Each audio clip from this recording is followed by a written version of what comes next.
and Airtel Tigo Money and Vodafone payment systems. Don't forget about the prizes because 1xBet regularly raffles smartphones, laptops, and cars. Sign up to find out more. 1xBet, feel like a winner. Now, here's some good news for small to medium scale business owners. With SME Plus, you get to manage all your operational costs in communication. Now, the service allows you to choose from affordable packages and to enjoy talk time, SMS, data, and business content all bundled into one subscription. The other exciting news is you get free on-net calls every Monday from 7 a.m. till 7 p.m. Just dial star 5060 hash to sign up today, or send a WhatsApp or call 0244 308 for more information, and stay connected everywhere you go. You know, these days there's so much to pay for but less money to go around. Bills to be paid, flights to book, celebrations to be had. Not to talk of that romantic dinner with the love of your life. So how about I give you a solution that really works? Imagine getting to spend up to 100,000 Ghana cedis free of charge with an offer to pay back in 50 days without paying any interest charges. Yes, you heard me right. I mean, spend now and pay later without any charges. This is beat the charges. And that's what Standard Chartered Visa credit card does for you. It's akin to living the life of a king or a queen, but with a relaxed budget.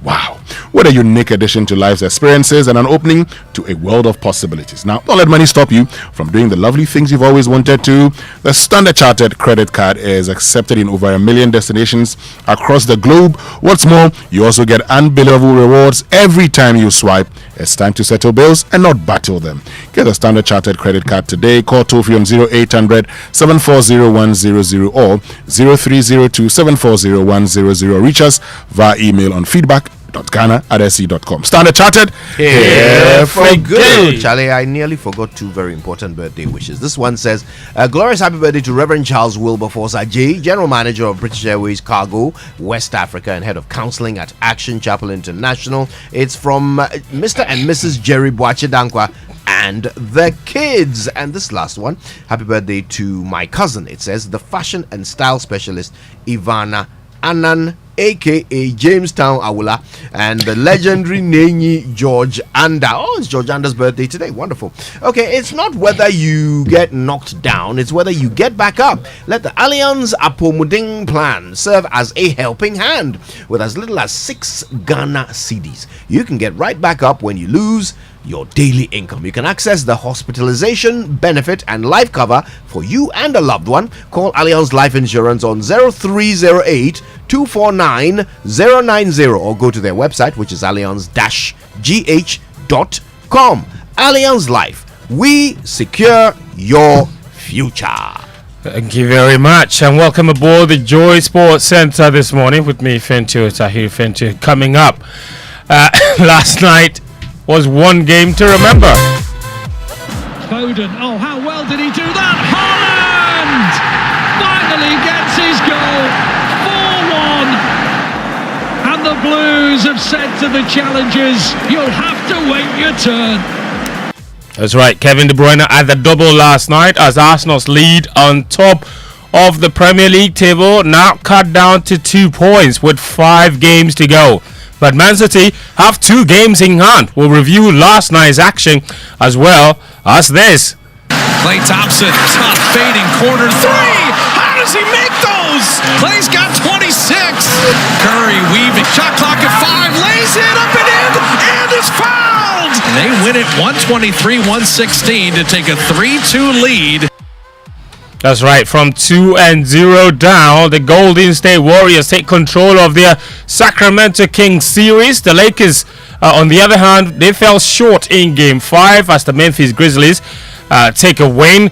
We have a full reaction to last night's NBA playoffs to come, but we also have some boxing. The boxing community does not appreciate me, does not love me. They don't treat me like how they treat the other fighters. I don't know if because I'm from the Volta region or whatever, but that's former IBF bantamweight champion King Kong Agbeko lamenting there.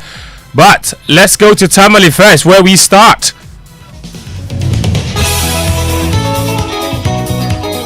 Well, last night, Hearts of Oak Tysel Ambitions, they took a big hit with an embarrassing 4-1 defeat at Tamale City. The Phobians were outplayed, outthought, and deservedly beaten by brilliant Tamale City, who needed the win themselves to help with their relegation fight. Hearts of Oak have now fallen 8 points behind leaders Ejona Stars, while Tamale City go 3 points above the relegation zone thanks to the 3 points from yesterday. Elsewhere in March Day 28 in the Ghana Premier League, leaders Ejona Stars returned to winning ways with a 2-0 home win against BBNE Gold Stars. Midiama jumped to second with a cracking 3-2 victory over Dreams FC. Legon City's made it 3 wins in their last 3 games with a 2-0 victory over Accra Lions. Their head coach Maswa Knedu had insisted they would survive relegation, and it looks like they are doing just that. Brecum, Chelsea and Samatex also secured victories. Later today, Asante Kotoko can go up to 3rd on the log if they can beat relegation threatened Great Olympics in Sogakope. RTU, they host Karela in the days of the game. Now to Europe, we cover this match. If you're an Arsenal fan, cover your ears because this is not for pleasant listening. Foden, oh how well did he do that? Haaland finally gets his goal, 4-1, and the Blues have said to the challengers, you'll have to wait your turn. Alright, that's Erling Haaland with his 33rd goal of the season to break the scoring record in a 38-game season. But it was Kevin De Bruyne who stole the night with a brace to strike a huge psychological blow in the title race at the Etihad. Here is Mikel Arteta, the Arsenal boss. Well, we were beaten by the better team, that's for sure. They were exceptional today, and when that's the case, it's extremely difficult to reach that level, and we were nowhere near enough our level, especially in the first half. And when you open that gap against them, you get punished. Yeah, they set the standard, but did they change tactics a little bit? Did they catch you with the long ball tonight? They've been doing that. They did in that previous game. When you have in one corner and they kick it 60 yards, they win that duel, they run through you. You have to start first of all competing and winning your duels and all the very basic things today against this team. We didn't do them in the first half, and we were punished, and we could have been even more punished. We could have seen a set piece, we conceded from our own throw an open goal. Very difficult. That's Arteta. And with 5 games to go, Man City are now 2 points behind the Gunners, but City have 2 games in hand. Pep Guardiola. No, now is I know the next 3 games are really, really important. Fulham on Sunday, and what Marco Silva has done this season is unbelievable. He came from the championship, and look, the season had done in the stadium, a special stadium. And after 2 games at home against West Ham and Leeds, I think these 3 games will dictate. If you are able to do what you have to do, we'll be close. We'll be close because we have 2 games in hand. But the reality today. That's Pep Guardiola there. In other Premier League games, Chelsea's woes continues as the Blues were beaten 2-0 at home by Brentford. And also Liverpool, they are now 6 points behind Manchester United in that race for top 4, and there's potentially an opportunity for them to finish in the Champions League places. Nottingham Forest, they were 3-1 winners over Brighton. That victory particularly guaranteed Arsenal Champions League football next season. Elsewhere, of course, West Ham, they lost to Manchester. Well, yes, West Ham United, they were in action as well. Later today, there are Premier League matches to look forward to. As far as that one is concerned, to just give you the fixtures before we move on. In the Premier League, there are 3 games today. Everton take on Newcastle, Southampton take on Bournemouth, and Tottenham Hotspur are up against Manchester United. That's the cracking game of today. Yesterday's game, of course, where West Ham losing to Liverpool by 2-1. That victory, of course, gave Liverpool a big opportunity to close the gap on Man United to 6 points now and closer to the Champions League places. Let's do some boxing. It is over. Becco celebrates as the referee has stopped the fight. We've got ourselves a new world champion, a changing of the guard in the bantamweight division, and Joseph King Kong Agbeko is your new IBF bantamweight champion. That's right. 15 years down the line, Joseph Agbeko says he feels marginalized by the boxing community. who are unappreciative of his achievements, and he suggests it could be due to his tribe. I don't know why, but the boxing community does not appreciate me, does not love me. They don't treat me like how they treat the other fighters. I don't know if because I'm from the Volta region or whatever, but I actually live there.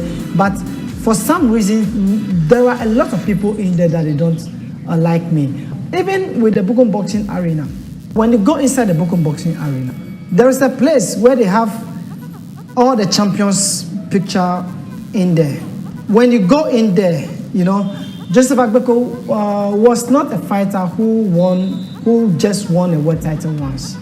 When you look at the champions, from the greats, Azuma Nelson, D.K. Poison, everyone, if you want to mention about 3 or 4 great champions among all the 10, you mention me because I was 2 times world champion. Azuma was 3 times, Nana Okonedu was also, I think, 2 or 3 times or 2 divisions. So, but I was behind those top great fighters. So I have achieved a lot in the boxing fraternity. All right, so Joseph Agbeko with concerns there. Joining us to contextualize Agbeko's grievances is my colleague Nathaniel Atto, who chaired the publicity committee for the commissioning of the Bukum Boxing Arena, where Agbeko says his portrait has been left out on the wall of Ghana's boxing legends. I would want him to be encouraged by a few things that have happened.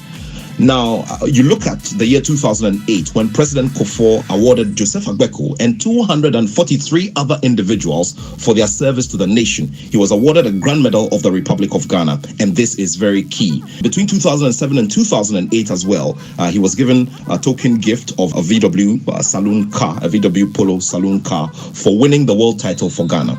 Now, when the Bukum Boxing Arena was commissioned by then President John Dramani Mahama, I remember very well that all the boxing world champions were honored on the day. And the highest height of all of it is the inscription, the permanent inscription of their names on the inner walls of the stands of the Bukum Boxing Arena. And Joseph Agbeko's name is there. He was also honored with a citation by the president, by the then president, John Dramani Mahama.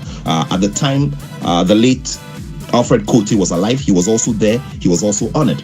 Now, the unfortunate mistake of the omission of his portrait from the list of portraits that have been placed in the corridors of the conference area of the Bukum Boxing area. I believe that this is something that can be sorted out easily. All right, that's Nathaniel Atto with the lowdown on Agbeko's concerns about his missing picture on the wall of fame for Ghanaian boxers. Winston, we wrap up with the NBA. The Miami Heat are through to the semi-finals of the playoff. They beat the Milwaukee Bucks 128-126 in overtime to secure a 4-1 win in the series. The Golden State Warriors were 2-0 down in the series. They've clawed their way back in it 2-2 with the game 5 to come. That's all the latest from the world of sports. Thank you very much, Mr. Chelsea.